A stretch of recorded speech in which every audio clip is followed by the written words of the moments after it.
घोटालेबाज party है और अपनी कमी, अपनी गलती को छिपाने के लिए ये भारतीय जनता पार्टी पर, भारत सरकार और आयकर विभाग पर दोष मढ़ रही है। कांग्रेस के खाते में अभी हजारों करोड़ पड़े हैं, लेकिन आयकर विभाग ने 115 करोड़ फ्रीज किया है, क्योंकि आयकर विभाग के द्वारा नोटिस पर नोटिस इनको दिया गया, लेकिन ये डिफॉल्टर है। इन्होंने जो पैसा जमा करना था ये नहीं किए।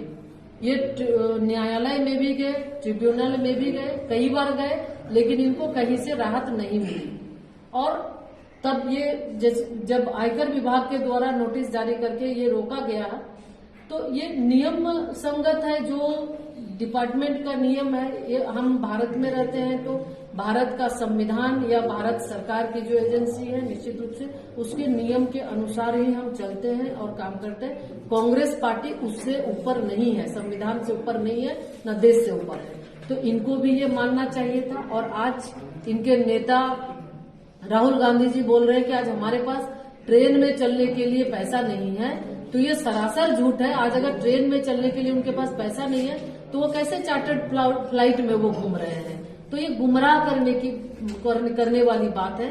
जो देश की जनता, आम जनता भी इनकम टैक्स देती है, टैक्स पेयर है, तो निश्चित रूप से जब आप पर जो इनकम टैक्स का जो नोटिस आया, एक बार नहीं, दो बार नहीं, कई बार आपको नोटिस दिया गया, तो आपने पैसा नहीं जमा किया, जिसके वजह से आज ये फ्रीज है। और बिल्कुल संविधान के अनुरूप, देश के नियम के अनुरूप आपको भी चलना चाहिए। और आप ये जो अनर्गल प्रलाप इनके द्वारा किया जाता है, क्योंकि घोटालेबाज की लिस्ट अगर हम देखें तो वो लंबी है, फहरिस्त लंबा है इनका।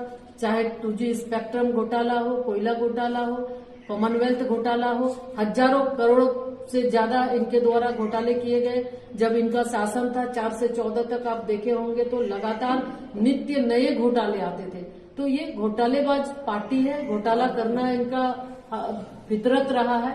और ये बिना कोई आधार के, तथ्यहीन आए, ये बिल्कुल आधारहीन है कि भारतीय जनता पार्टी और भारत सरकार और आयकर पर ये इल्जाम लगा रही है कि हमारे पैसे को फ्रीज किया गया है। कहीं भी ऐसा कुछ नहीं है। जो टैक्स का पैसा है उसके लिए वो फ्रीज उतना ही फ्रीज किया है। उसके अलावे इनके खाते में देखें तो आप हजारों करोड़ रुपए और अचल संपत्ति भी, हजारों करोड़ की अचल संपत्ति, तो इनके द्वारा झूठा प्रचार किया जा रहा है, गुमराह करने की कोशिश की जा रही है।